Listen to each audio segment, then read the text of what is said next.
பரிசுத்த வேதாகமம் ஆதியாகமம் அதிகாரம் 9. பின்பு தேவன் நோவாவையும் அவன் குமாரரையும் ஆசீர்வதித்து, நீங்கள் பலுகி பெருகி பூமியை நிரப்புங்கள், உங்களை பற்றிய பயமும் அச்சமும் பூமியில் உள்ள சகல மிருகங்களுக்கும் ஆகாயத்தில் உள்ள சகல பறவைகளுக்கும் உண்டாயிருக்கும், பூமியிலே நடமாடுகிற யாவும் சமுத்திரத்தின் மச்சங்கள் யாவும் உங்களுக்கு கையளிக்கப்பட்டன, நடமாடுகிற ஜீவ ஜந்துக்கள் யாவும் உங்களுக்கு ஆகாரமாயிருப்பதாக, பசும் பூண்டுகளை உங்களுக்கு தந்தது போல அவைகள் எல்லாவற்றையும் உங்களுக்கு தந்தேன். மாம்சத்தை அதன் உயிராகிய இரத்தத்தோட புசிக்க வேண்டாம். உங்களுக்கு உயிரோடு இருக்கிற உங்கள் இரத்தத்திற்காக பழி வாங்குவேன். சகல ஜீவ ஜந்துக்களிடத்திலும் மனுஷரிடத்திலும் பழி வாங்குவேன். மனுஷனுடைய உயிருக்காக அவனவன் சகோதரனிடத்தில் பழி வாங்குவேன். மனுஷன் தேவ சாயலாய் உண்டாக்கப்பட்டபடியால் மனுஷனுடைய இரத்தத்தை எவன் சிந்துகிறானோ அவனுடைய இரத்தம் மனுஷனாலே சிந்தப்பட கடவது. ஆமாம்.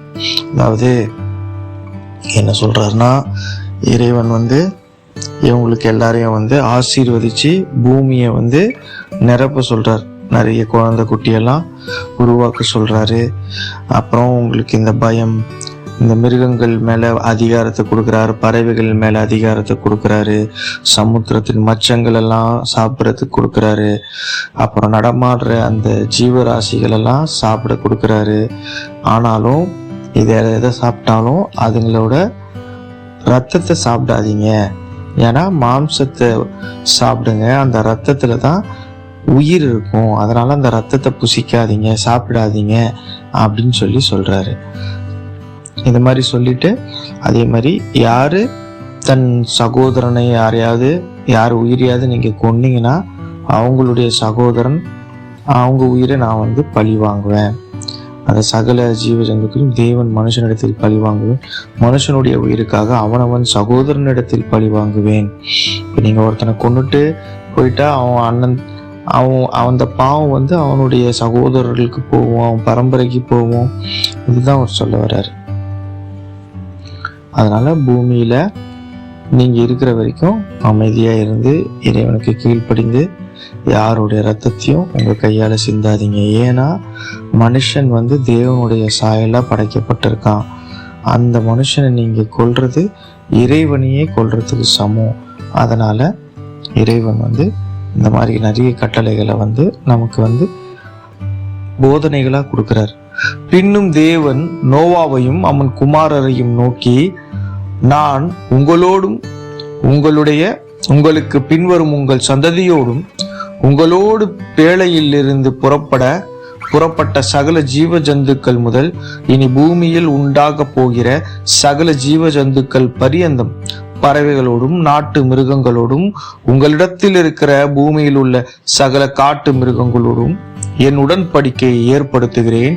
இனி மாம்சமானவைகள் எல்லாம் ஜலப்பிரளயத்தினால் சங்கரிக்கப்படுவதில்லை என்றும் பூமியை அழிக்க இனி ஜலப்பிரளயம் உண்டாகுவதில்லை என்றும் உங்களோடே என் உடன்படிக்கையை ஏற்படுத்துகிறேன் என்றார். அன்றியும் தேவன் எனக்கும் உங்களுக்கும் உங்களிடத்தில் இருக்கும் சகல ஜீவ ஜந்துக்களுக்கும் நித்திய தலைமுறைகளுக்கென்றும் நான் செய்கிற உடன்படிக்கையின் அடையாளமாக நான் என் வில்லை மேகத்தில் வைத்தேன். அது எனக்கும் பூமிக்கும் உண்டான உடன்படிக்கைக்கு அடையாளமாயிருக்கும். நான் பூமிக்கு மேலாய் மேகத்தை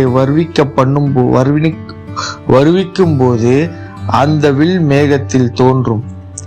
அதாவது இறைவன் என்ன சொல்றாருன்னா, நோவா கிட்டையும் உன் சந்ததி கிட்டையும் இந்த ஜீவராசிகள், இந்த பேழையிலிருந்து உருவான எல்லா பூமியில இருக்கிற எல்லா ஜீவராசிகளுக்கும் ஒரு ப்ராமிஸை கொடுக்கிறார், ஒரு உடன்படிக்கையை ஏற்படுத்துறார். இனி மாம்சமான யாரையுமே ஜலத்தால நான் அழிக்க மாட்டேன். இதுக்கான அடையாளமா நான் என்னுடைய வில்லு, அவருடைய வில்லு இருக்கும், பெரிய வில்லு, இதை வானத்துக்கும் பூமிக்கும் நடுவுல நான் உருவாக்குவேன். எப்பெல்லாம் மழை வருதோ அந்த மழையை பார்த்து நீங்கள் பயப்படக்கூடாதுன்றதுக்காக நான் இந்த அடையாளத்தை உருவாக்குறேன். அதனால தான் அந்த வில் மாதிரி நம்ம மழை பெய்யறதுக்கு முன்னால், மழை பெஞ்சதுக்கு அப்புறமே பார்த்தீங்கன்னா ஒரு வானவில் தோன்றும் மேகங்களில். அதுதான் அவர் சிங்காசனம். மேகங்கள் தான் வானம், அவர் சிங்காசனம் இல்லையா? பூமி அவருடைய பாதபடி. வானத்துக்கும் பூமிக்கும் நடுவில் அந்த ஒரு வானவில்லை நான் உருவாக்குவேன் அப்படின்னு சொல்லி அந்த மேகத்துக்கு நடுவில் அது தோன்றுன்ற ஒரு அடையாளமாக இருக்கும். அதனால நீங்கள் பயப்படாதீங்க, அந்த காலத்தில் திருப்பி மழை அழிஞ்சிரும், அந்த பயம்லாம் இருக்கக்கூடாதுன்றதுக்காக இப்படி ஒரு சிம்பாலிக்கா ஒரு விஷயத்தை உருவாக்கியிருக்கார். அப்பொழுது எல்லா மாம்சமான ஜீவன்களையும் அழிக்க இனி ஜலமாவது பிரளயமாய் பெருகாதபடிக்கு எனக்கும் உங்களுக்கும் மாம்சமான சகல ஜீவ ஜந்துக்களுக்கும் உண்டான என் உடன்படிக்கையை நினைவு கூறுவேன். அந்த வில் மேகத்தில் தோன்றும் போது தேவனுக்கும் பூமியின் மேல் உள்ள சகலவித மாம்ச ஜீவன்களுக்கும் உண்டான நித்திய உடன்படிக்கையை நான் நினைவு கூறும்படி அதை நோக்கி பார்ப்பேன். இது எனக்கும் பூமியின் மேல் மாம்சமான யாவுக்கும் நான் ஏற்படுத்தின உடன்படிக்கையின் அடையாளம் என்று நோவாவோடே சொன்னார். பேழையிலிருந்து புறப்பட்ட நோவாவின் குமாரர் சேம், காம், யாபேத் என்பவர்களை. காம் கானானுக்கு தகப்பன். இம்மூவரும் நோவாவின் குமாரர். இவர்களே பூமி எங்கும் இவர்களாலே பூமி எங்கும் ஜனங்கள் பரப்பினார்கள்.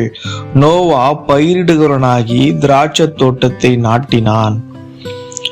இறைவன் அதை திருப்புமா, இந்த மேகங்கள் எப்பப்பெல்லாம் உங்களுக்கு மழை வருமோ, இந்த உடன் வில்லும் தோன்றும், அதை நான் நினைவு கூறுவேன். இனிமேல் இந்த மழையால, இந்த நீரால இந்த பூமியில எந்தவித உயிரிழப்பும் வராது, முழு பூமியை நான் அழிக்க மாட்டேன் அப்படின்னு சொல்லி அந்த காலகட்டத்தில் அவர் அந்த மக்களுக்கு இதை சொல்றாரு. இதுல இந்த நோவாவுடைய அந்த 3 மகன்கள் தான் இனி வரக்கூடிய சந்ததிகளுக்கு தகப்பனா இருப்பாங்க.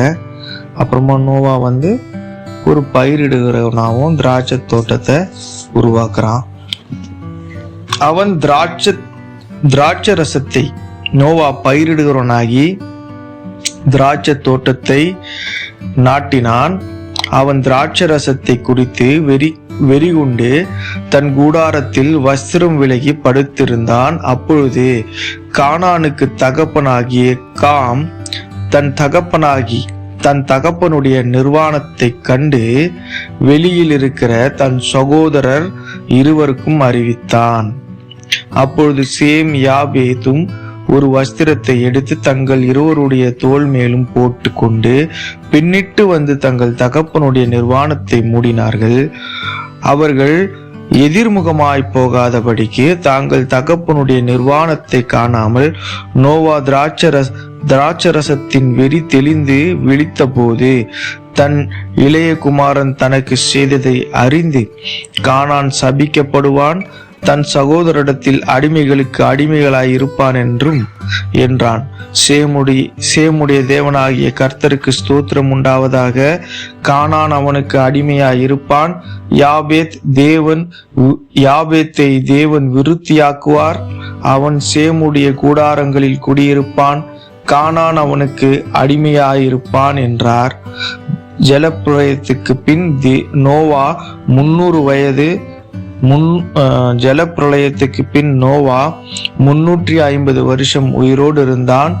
நோவாவின் நாட்கள் எல்லாம் 950 வருஷம். அவன் மரித்தான். ஆமென்.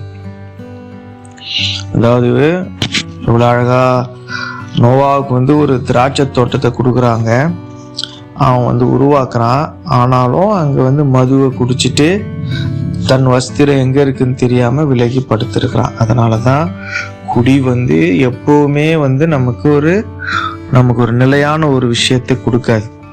குடிக்கிறது தப்பு இல்லை, அதை நம்ம கண்ட்ரோலா இருக்கணும்.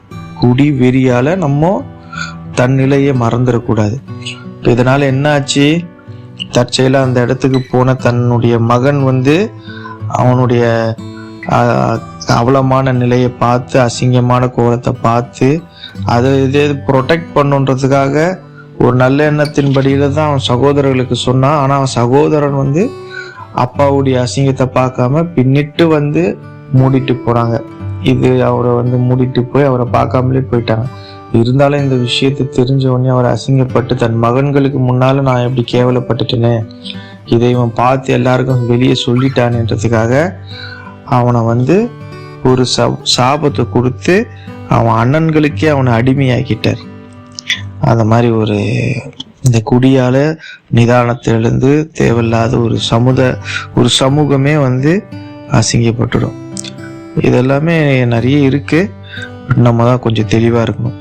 அதுக்கப்புறம் ஜலப்பிரளயம் முடிஞ்சு நோவா வந்து கிட்டத்தட்ட 350 வருஷம் உயிரோடு இருந்திருக்கான். 350 இயர்ஸ் உயிரோடு இருந்திருக்கான். நோவாவோட மொத்த ஆயுசு நாட்கள் வந்து 950 இயர்ஸ், கிட்டத்தட்ட 950 வருஷம் அவன் மரித்தான்.